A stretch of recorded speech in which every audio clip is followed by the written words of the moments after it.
Okay, so this is Stockyard, and how it starts out is you have your investment cards laying face down, and then in your bank you have 50s and $100 bills over here, and then each player starts out with $500 bill each, and then you'll need a D10. I thought I had a physical one. I don't. It's disappointing. So what happens first is whoever dealt the money first, me, the person who is not them, Landon, he's going to pull an investment card first. And the setup is like this, where they are face down, so it just says like investment card on top, so you can't see it. Go ahead. I got Target stock. So with Target stock, he can decide if he wants to buy it or not. It's $300 to buy like one stock of it. Do you want to buy it? Yes. So it's $300, and then so like the bank would give him, since he has $500, he'll get $200 back, and then you'll roll a D10 to determine. So he got a 9, which means he gets $2,250 quarterly, and he just gets that in his bank. 2000 what? 2,250 Oh, sorry. quarterly. And then it goes on to me, and I decide if I want to buy the stock, and I do. So that's $300 I have to pay. So I get $200 from the bank for change. And then I also roll the D10 again. I got a 5, so I don't get the same as he does, because it'd be like I'm buying it at a different time than him. He bought it before me. So I got a 5, and in that situation I get $1,250 in my bank, and I get that quarterly. So then Target is up there. It's away right now.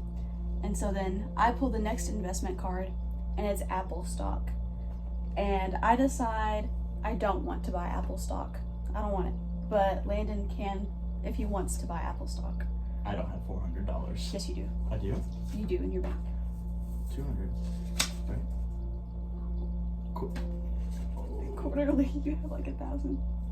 Oh. Do you want? Oh, yes. Do you want to buy it? You do. Yes. Okay. Yes. My bad. My bad. You do. So he's gonna roll the D10. He got a 7.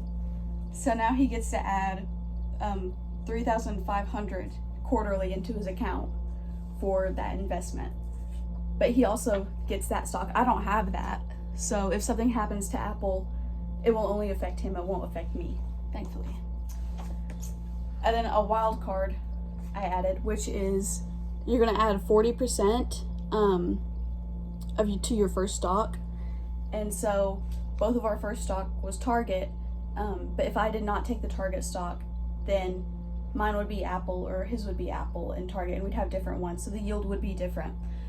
But we both got that, so our Target stock quarterly would go up to, it would add $1,000 quarterly to our stock. So mine would go from $1,250 to $2,250 quarterly, and his would go up another 1,000 as well. So then that wild card it's just out. It's no longer in use. And then you just keep doing the same thing with investment cards. Like this one is a NASDAQ one, and you can choose to buy it, and the amount to purchase the stock is written right here. So for NASDAQ, that's $1,500 for one stock.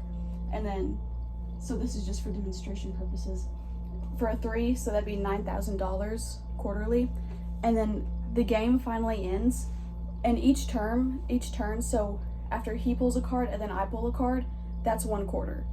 And so then we can collect from our bank accounts, but we keep the same stocks.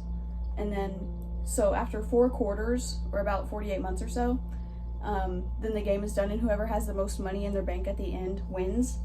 And there is also another wild card where it's like you lose 20%, and it can vary. There's like other ones as well. So if I lose 20% of my latest stock, but I only got like a 10% yield, I would go into debt. So if I chose to get YouTube stock and I got a 10% yield, and that's $100, but I go off of the 20% of the yield opportunity, so then I would be $100 in debt from that. Thank you.